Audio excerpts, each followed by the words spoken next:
Alright, peoples, sorry girls that you do have the camera on your desk, and sorry girls that you had to move. Girls, you're due now today, okay? You would have just been given a sheet. Ancient societies were often ruled by some form of monarchy, where a single person or family held the power to control state affairs. How is Rome different when looking at the given picture of its hierarchy? How do you think this might have affected the way it was governed? Now Zita, can you look at the sheet right in front of you? Which people are on the top of that? The Senate and the consul. Hold on, Zita. Whoa man, come down. You know Zita? Oh, sorry. Who's at the top, Zita? The Senate? Is it the Senate? Oh. The one in the middle top? The consul? Consuls, very good. Okay? And there's a number next to them. What is it? 2. What do you think it means? There's 2 consuls. Alright. So, 2 consuls, and we know in the ancient world they're often ruled by monarchy. What's the head of a monarchy called? A king. A king or an emperor or a queen or so forth. Okay? So think about how this is different from that and how it might have changed things.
Two more minutes with that one, lovelies.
Alright, so girls, let's start thinking about these, okay?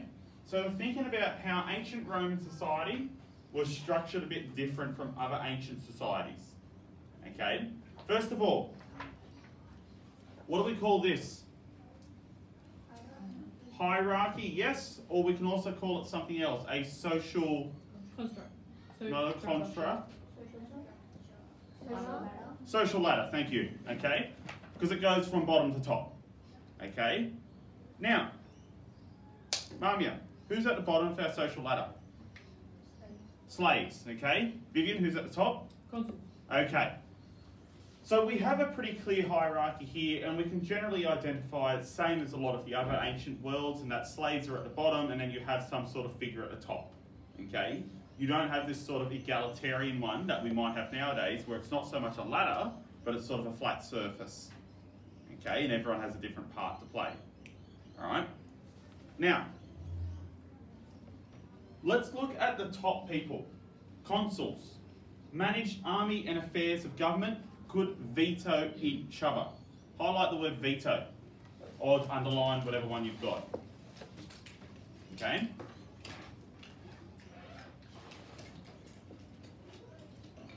Hands up if you've heard of this word before, veto. Good. Sarah, what does it mean? Like you say no to what someone else is saying. Say no or cancel. Yeah. Okay, say no or cancel. So if something got voted on and they had a majority of 50 people, if you have the right to veto, then you can basically go, even though there was a voted on majority, you can go, no, I don't agree with this, cancel law. Okay? Consuls are powerful in that regard. What's special about consuls in terms of leadership in the ancient world? Because there's two of them, it means that they have to agree on things. Exactly right. And the power and like fate of the country is not in one person's hands. Yeah. Does anybody know what it's called when you only have one rule of a country and they have to make all the decisions? Not so much dictatorship, because that can be something else. You can have a dictatorship by council if you wanted to. Dictatorship simply means you're not applying the law. Okay? What's it called when only one person is ruling? Do you remember our crises, girls? Okay?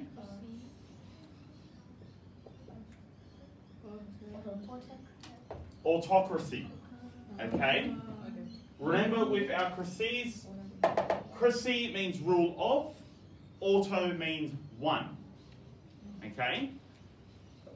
Hence why monarchy is usually called autocracies. Yeah, monarchy, okay, I always forget what the mon stands for, but mon can be one or centre of power. Okay? Now, is Rome an autocracy? No. That would be the typical monarchies of that time. Okay? Does anybody know what Rome is? An oligarchy. Okay?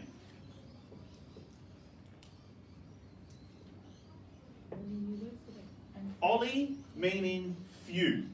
So when we say oligarchy, we are saying rule of the few.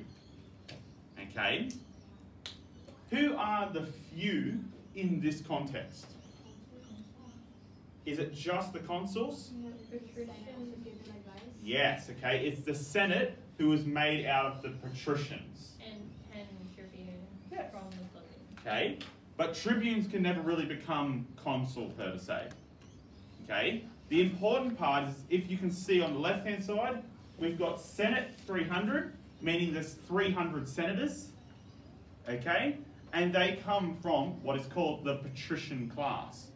Now, we learnt about this word patrician before. What does it mean? We learnt there was a Latin word, particularly used in the Catholic Church. Padre, which is patre, which is father. Okay? So when we say patricians, what they're saying is fathers of Rome. Okay? These guys get to rule over Rome because they are one of the first people to found it. And they basically look after Rome like the head of the family and the father in a traditional sense. Okay? Because you've got to remember, this is an old type of society. The father is usually the head of the family, yeah? Does this stem from Romulus and Remus? So how they were Romulus and Remus, yes. So they're mirroring their approach. Yeah. Okay? So, Rome is very different in this context because you don't have one person making it, you have a council of people, and from that council, they get to vote for those two people that get to make most of the decisions. But even then, just because a consul goes, I want to do this, doesn't mean that it becomes law. It still has to be voted on in the Senate. Okay? The consul's main power is they can stop a law from being made. Okay? But they don't get to suddenly just make laws. Now, there is only one position in the Republic that gets that sort of power, and that is the dictator. Okay, we talked about this last lesson in that a dictator is chosen when the Republic is in great danger or there's something going wrong, and the Senate basically just goes, there's too much going on at the moment, we can't have a vote about every single thing. We name you dictator, okay? And you're basically going to solve the problems. You don't need to consult with the Senate. Hence Caesar. Hence Caesar. And his throne. Okay? So Caesar gets called dictator, not as a sort of bad thing that we would consider today, but the Senate basically realises and votes for Caesar to become dictator. Now, granted, Caesar did have a lot of threats at the Senate while they were making that vote, basically going, if you don't vote for me, something bad's going to happen to you. But dictator was, as we keep on saying, a legal position in Rome. Okay? And there's many famous dictators, such as Cincinnati, okay? Which is actually, no, sorry, Cincinnati, or Cincinnatus, which is actually the name of one of the American states, which I forget. It's a city. It's a city, Seattle, isn't it, or something like that? Yeah. No, Cincinnati is the city. My apologies, yes. So American city was named after the famous Roman dictator. Okay? Now, let's have a look down this actual structure. We have the people right underneath the consuls. These were the praetors, okay, or praetors. And these were judges who administered Roman law. So they sit sort of just underneath the consul. Okay? Now, the reason why praetors are quite important is they can do two things. One, they're one of the very few people at the Roman Senate that are allowed to lead armies. You are only allowed to lead an army in Rome if the Senate lets you. Okay, it's a very specific thing. And they can become governors. Okay? And if you're a governor, that's a big thing in Rome. You go out to one of the provinces, and you're going to be looking after that province, but the best thing about being a governor in Rome is you can be really, really corrupt and make money out of the province. Okay? The one after it is aedles, and we talked about aedles yesterday when we were talking about Circus Maximus. Not yesterday, sorry, Tuesday. Okay? Aedles were the guys that organised the games. Gladiators, Circus Maximus, bread and games, celebrations. It's a very, very good position to have. Why was it a good position to have again? You get money, you get popularity if you run the game. Yeah, it's not so much that you get money, but you definitely get popularity. If you were a politician, it was a good way to get the crowd on your Yes. side. Okay? If you're starting off your career as a politician and you get the aedile position, it's so good because you basically just go around sponsoring all these different games, putting your name on stuff and going, Caesar did X, Y, and Z, the people should love him for it.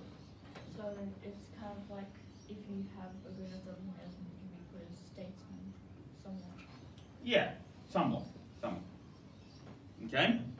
And then finally, we have quaestors or quaestors. Okay? There's about 20 of these in the Senate at any given time. And they manage financial and administrative matters. Basically, these are the guys at the bottom of the Senate food chain, and they have to do all the paperwork. Okay?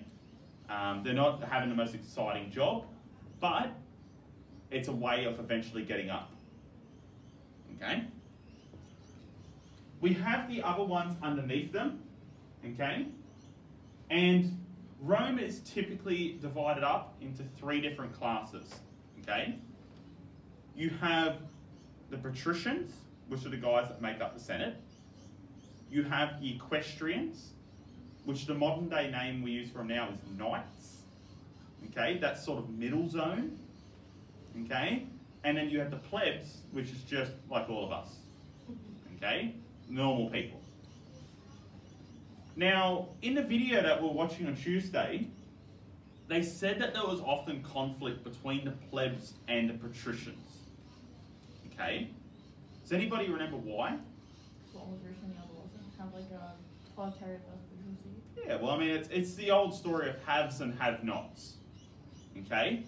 The plebs want what the patricians have. Okay? They also want the same rights. Okay? The right to a fair hearing, for example. Now, when the plebs didn't get what they wanted, does anybody remember what they used to do? Burn down. Not burn down, Revolt. not revolt. It's a far simpler method. For every patrician, there's about 20 plebs. They threatened to leave. Oh, They sorry. basically went, anytime their demands weren't met, they basically just went to the elites of society and went, okay, that's fine, you can have that, but would you like to tell me who's going to run your field and your bakery and your mills if we all leave?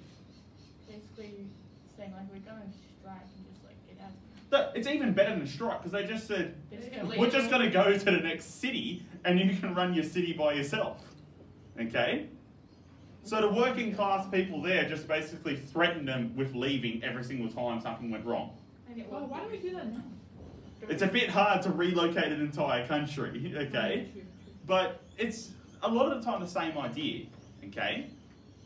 Now, they try this very often, and eventually they sort of reach a sort of equality with the patricians. And the way to do that is with this position here, tribunes, representatives of the plebeians. And tribunes were basically plebs that could go into the Senate, and if they felt like something was too offensive to the plebeians, or it shouldn't be a law, they could also veto. Okay, so very, very important position. They don't tend to make laws, but they can go no. So union. A union rep would probably be the best an example of it. And then we sort of have underneath them ordinary people and slaves. Okay, and I'm pretty sure we know what those are. Okay, tops. So we'll do more on the Roman social structure next lesson, I think it is. But for this lesson, we're looking at the kings of Rome. Okay, can anybody remember who were the kings of Rome? Etruscans were the culture. Does anybody remember the family name? Not the Aenids, that was the book. The Tarquins. Okay, or the Tarquinians. Okay, we're going to be learning a bit about them today. So we were talking about last time, and I'm just going to make that a bit bigger because that's a bit mean. Okay.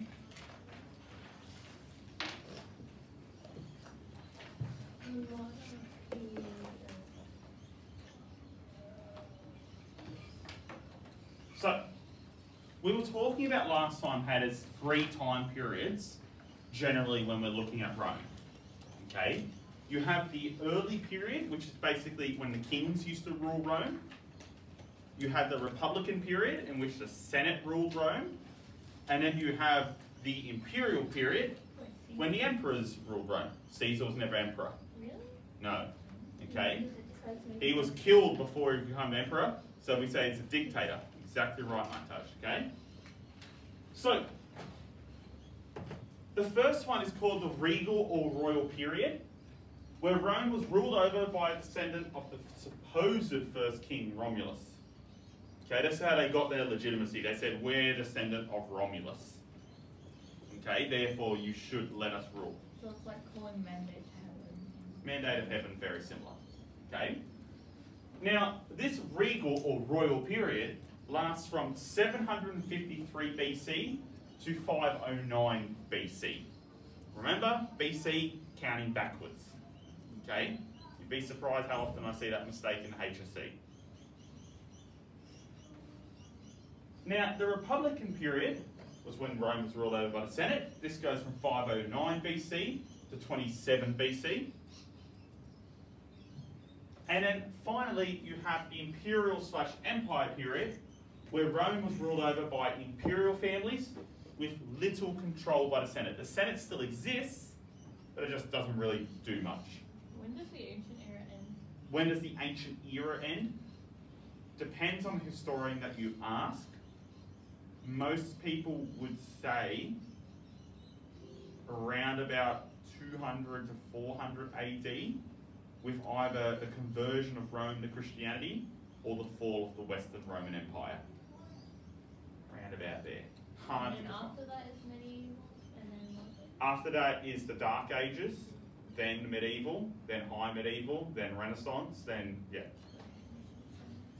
Okay? Sir, Yes? why does it say the imperial period ends in like either 476 or Okay, yes. So Montage's question would be, why is there 476 slash 1453? Now the reason for this, okay, Rome eventually becomes so big that they split it in two. And they have one emperor ruling the western half and one emperor ruling the eastern half. Okay? 476 is when the western half falls, okay, which was Rome as we know it. Okay, it falls and basically all falls apart. 1453 is when its eastern cousin falls, which we call by the English name now as the Byzantine Empire. Some people don't think it's the actual Roman Empire, some people do, so it's a sort of conflicting date. Okay?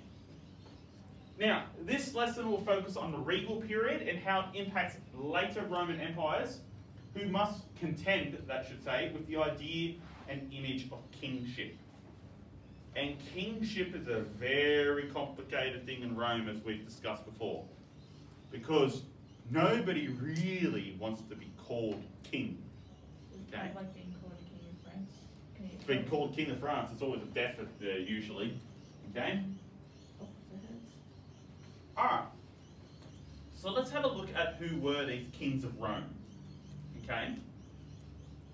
Now the kings of Rome were not what we would normally consider to be kings today. Okay, it's a more complex issue. They were more the chief minister of ancient Rome.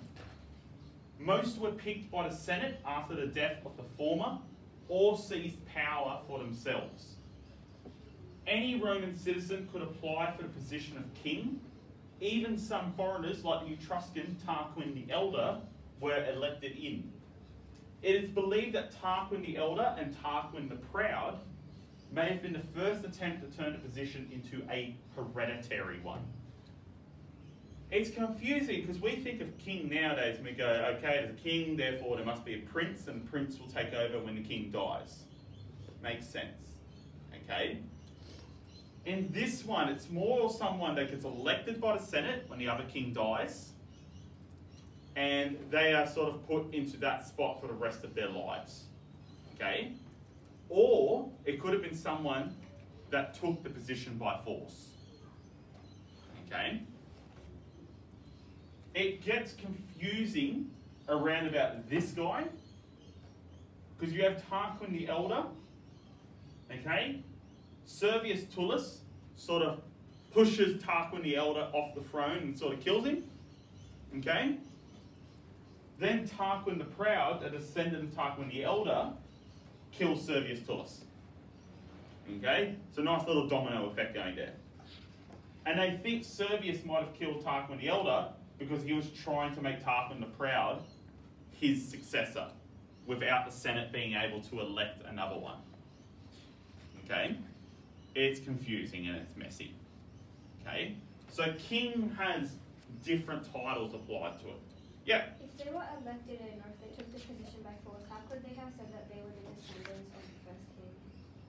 Because they would claim, because they tended to come from this weird mixture of families. And I'll put it to you this way. Julius Caesar claimed to be the grandson of Aphrodite, or Venus in Rome. Do you think he had proof of that one? No, but if you say it long enough and loud enough, it tends to be true. Okay? So, let's have a look at what kings actually did in ancient Rome. Okay, and I'll just bump that up again, because it's always useful to be able to see.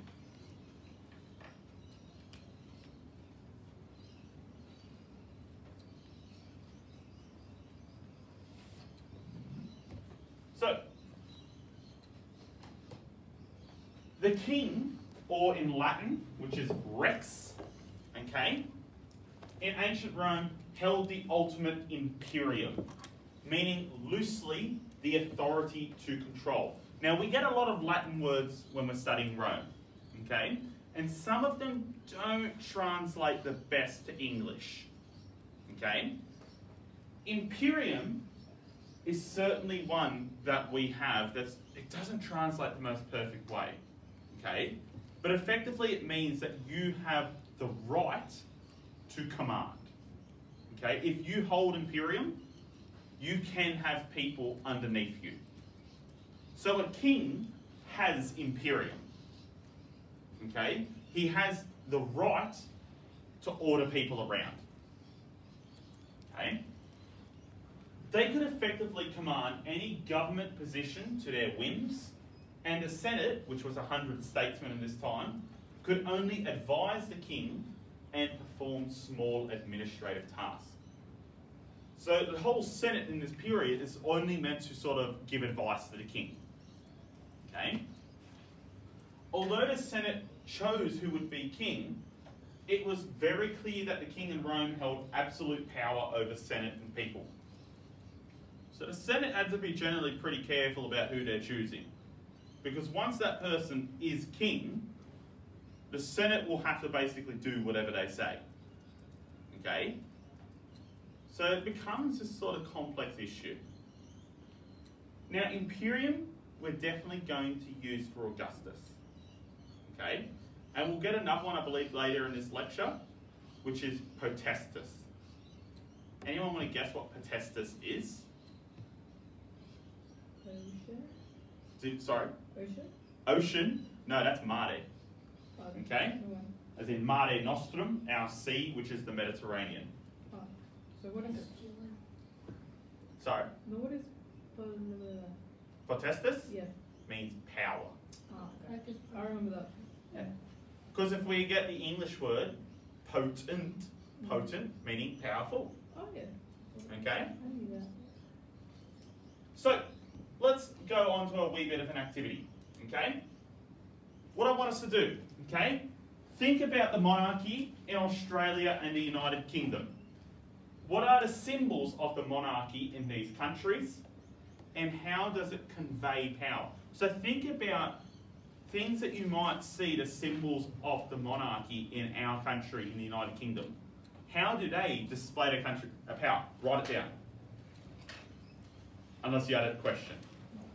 Yeah, write it down, okay? I'll give you a couple of minutes. Think about how they display it. Guaranteed you're carrying around a couple of them every day.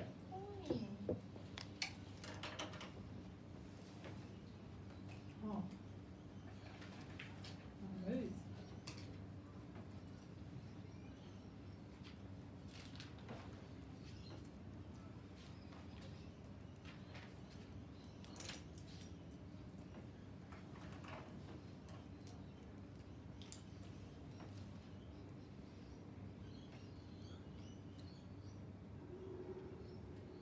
There's quite a couple that you can see in the picture alone. I don't know any of the names. So the one on the left is, of course, Her Majesty Queen Elizabeth, Oh. and the one on the right is His Highness Prince Charles. Yeah. That is not her husband, that is her son. Please keep that in mind. The husband is, of course, Philip, yes, Yeah. whose official title we have an award named after in our school, which is the Duke of Edinburgh. Very well done. Oh yeah. Okay? Oh, I knew that. And isn't he like older than the Queen, but no one wants to? He's a wee bit older than the Queen. I think he's 5 years older. He's just about to turn 100. Really? Queen's 92, I think. Oh, that's a well aged. Queen About 8 34. You're around about 8 years. It's 8 or 7. It's one of the two. Better than my Looks like he's parents. on death's doorstep all the time, and he has for like the past 10 years. True. Honestly, true. I think he's immortal and he sold his soul. Yeah, Prince Philip has had a very weird and hard life.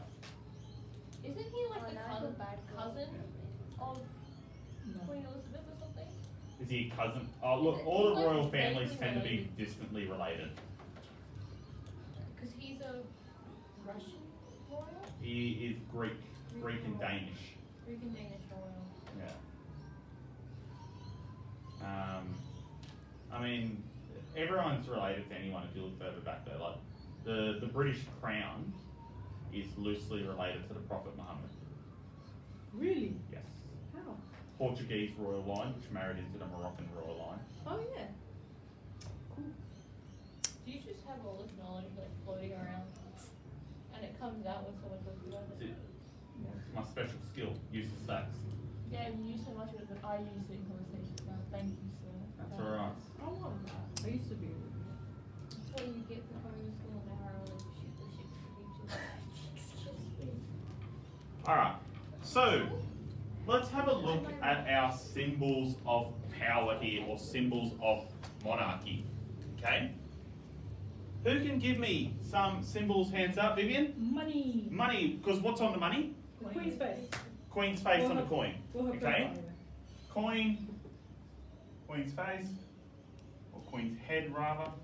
So if the Queen passed away and we're a new monarch, would We they changed the, yeah. Really? So the money, like, if it's printed in 2020, we're not going to find every 2020 coin and like re-stamp the head over it. No. Just do Okay. all the coins that you're currently The new coins will be printed with King Charles's face. Ah. So Who decides to I've use got a it couple of coins at my house at the moment, which has Queen Elizabeth's father on it, which is King George. Cool. Okay. No, because I've seen a coin. I've seen a 50-cent coin, and it had the Queen on one side, and it had Prince William and Princess Kate on the other side. Yes. Yes. They do tend to change the tails of it. Okay. Yeah, but then I spent it. So. What other symbols? We have the Governor General in politics because Mm. he's advised to the Queen. Yes. I'll take it. I'll take it. Also, More looking for objects than people, but I was gonna say I used to the Union Jack on our flag also do that. That's still not a royal symbol. That's more of a national symbol. Sarah? Crown jewel. Crown jewels.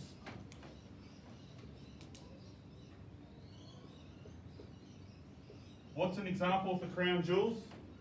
the crown itself. The crown itself, okay? And we sold them. What else?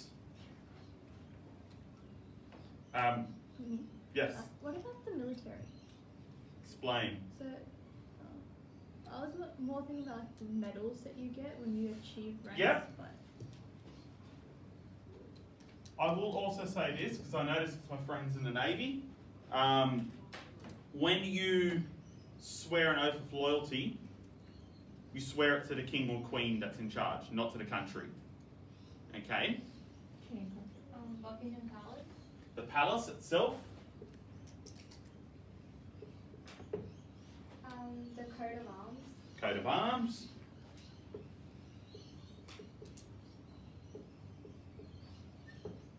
There's two important ones in this picture. Them themselves. Symbolism's religion. Because they've got the Yeah, look, I'll take it.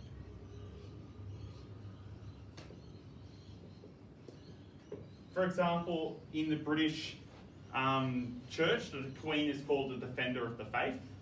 The throne. The throne. Thank you. They have special names, but I forgot them. Same thing. Okay? Because think about this, girls. Where are they in that picture? Oh, they're Parliament House. They're in Parliament and they're sitting on a throne. And it's not like a throne all the way at the back. So that they were very front where everyone They're could see them. front and centre. Okay? They sit pretty much right in the middle of Parliament. And it's a dominating position on a dominating throne. Okay? It's meant to basically say, I'm important here. Okay?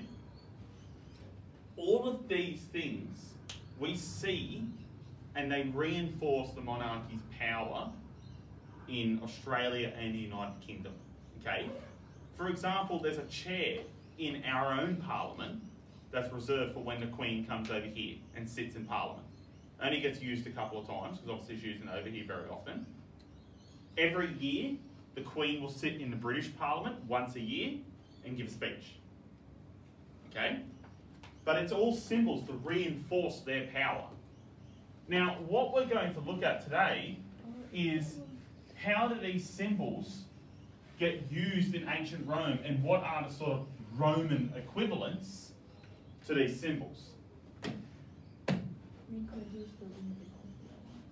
So what I'll get you to do is I'll get you just to write down this quick list, and we're going to go through it and I'll enlarge it.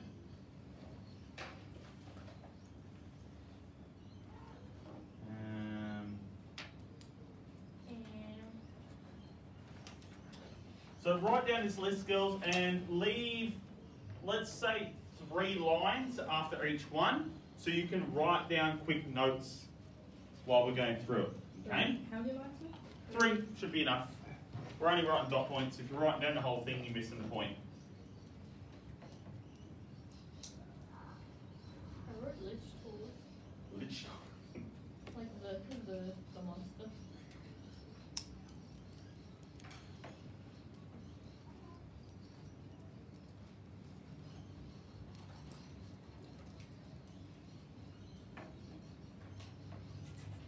Is this back when you had to crush like cuttlefish with purple dye? Yes. From Yes, Phoenicia. correct. Oh, does that mean we're going to mention Lebanon? We mentioned Lebanon's ancient equivalent. Cool. So Phoenicia. Yes.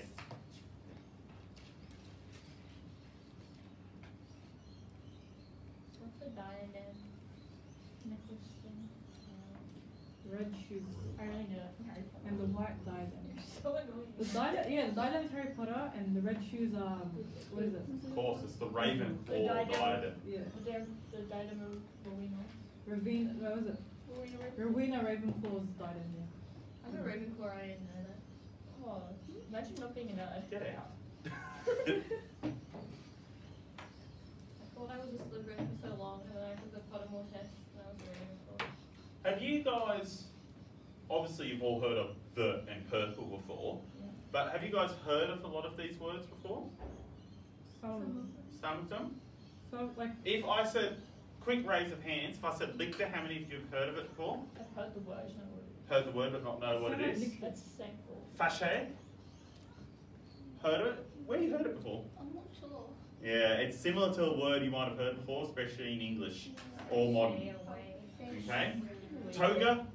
Yeah. I think we all know what a toga is generally. Okay? If once you see the picture, you go, oh yeah, that. The curul? Is it? I think it's, someone said it in church, big brain. Yeah, I believe it sometimes turns up in church every once in a I while. was forced to go. Yeah, you're forced to go. The red shoes. Oh, who's ever heard of red shoes before? Oh, Yeah. laughing It's a pencils. ballet thing as well. Yeah. And diadem. We know what a diadem is? We'll learn it anyway. okay. Okay? Alright.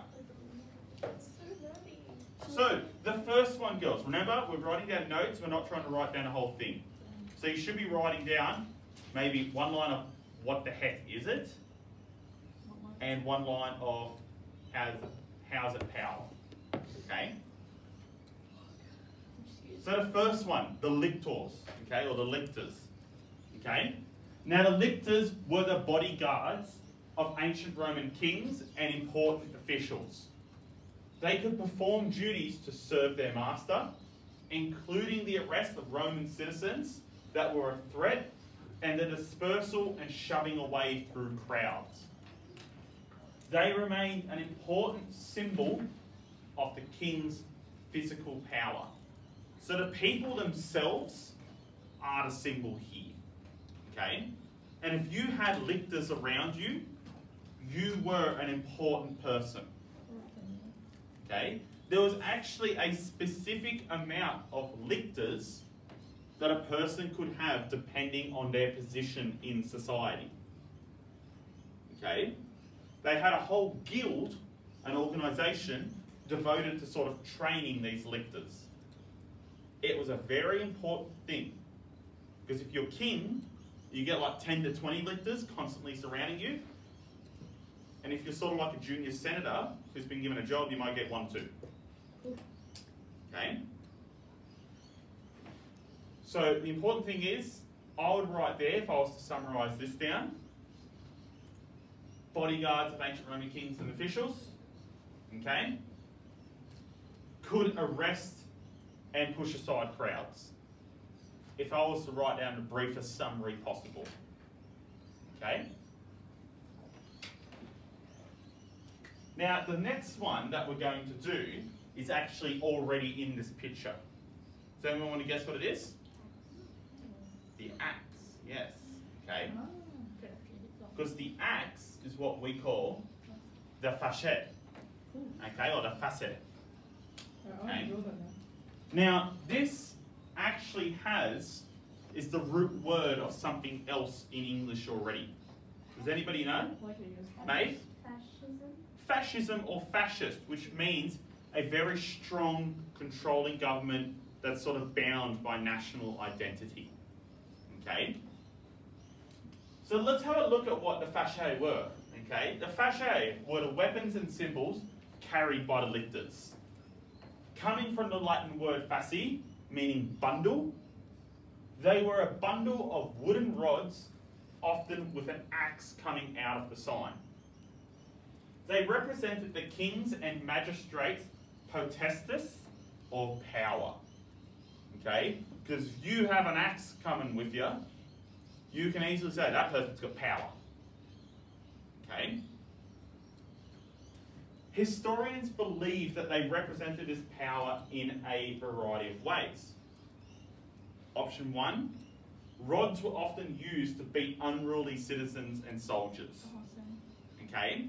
So all of these rods joined together, basically it's like 10 of your mum's wooden spoons that could be used to hit you, all joined together, and your mum's constantly carrying around that as a symbol that she can clobber the crap out of you. That's called murder. Okay? That's called murder.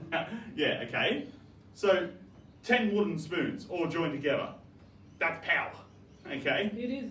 That's better than like the infinity glove or whatever it is, okay? Yeah, that So one. it's better than a gun. It's better than a gun. I I know which one I'd go I'd for. I'd be more scared of that than a gun. Absolutely. Okay? So these rods could beat citizens and soldiers. The bound rods were meant to symbolise strength through unity as well. Okay? It becomes from a very, very old saying.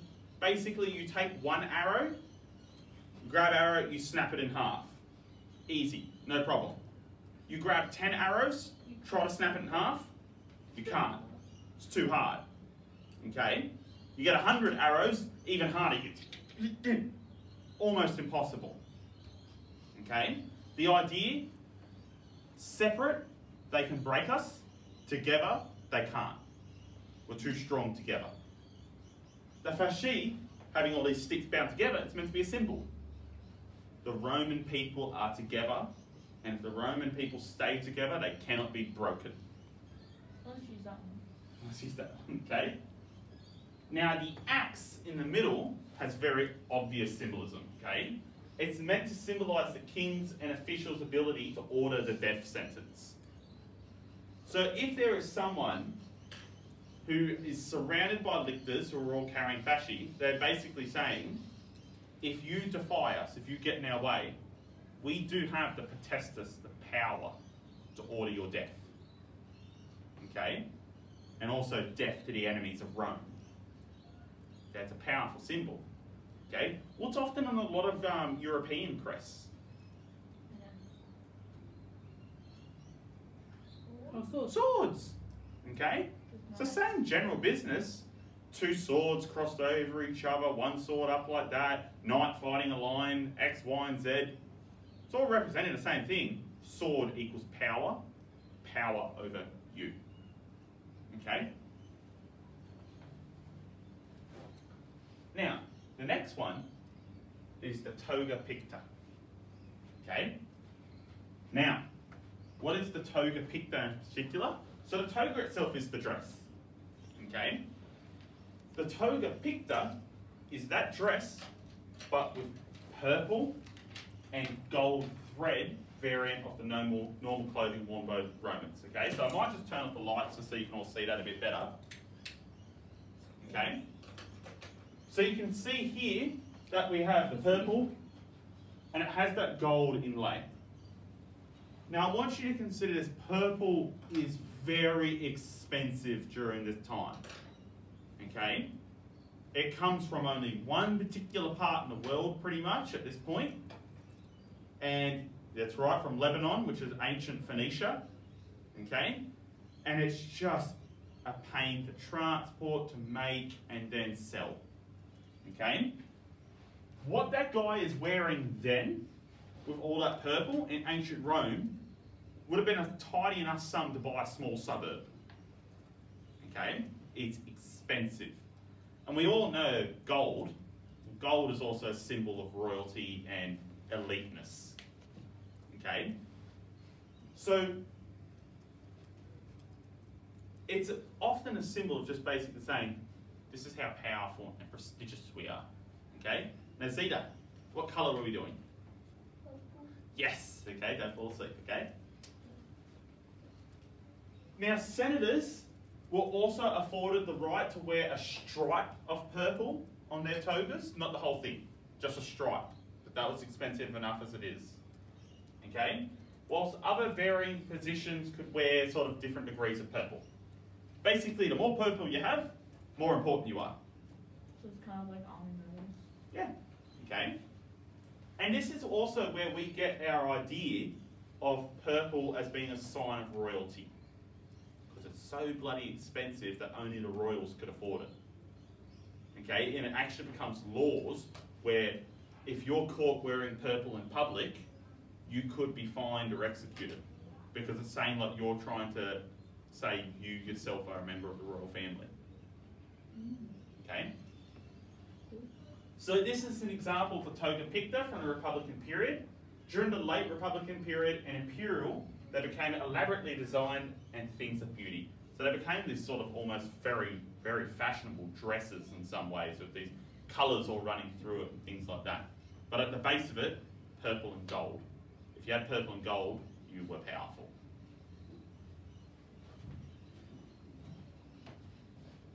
Now the next one is the curule seat. Okay, so this is the curule. Okay, it's an interesting seat. It's not meant to be very comfy. Ultimately, you'd be sitting about like that sort of thing, and you'll notice that the curule does not have a what? A back. Doesn't have a back. Okay, and we'll go through that. Okay. The curule was a seat that designated that the owner had some form of imperium. What does imperium mean again? Authority, okay? Authority or right to command. But if we want to shorten it, we can just say authority. Okay? When exercising this imperium, users would often sit in this chair, showing their authority and power. Does it remind you of anything in the English day equivalent? A throne. Okay?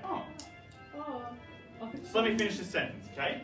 The ability to use a curule outside of exercising your imperium meant that one was an exceptionally prominent citizen. Now someone asked, why they don't have a back? The idea was so that one person never got so comfy sitting in it that they should sit in it all the time and just rule as an undisputed king. Especially during the Republican period, because they didn't want anyone to have a throne. That would be a bad thing. Okay? We'll finish this off next lesson. Sorry that I took too long.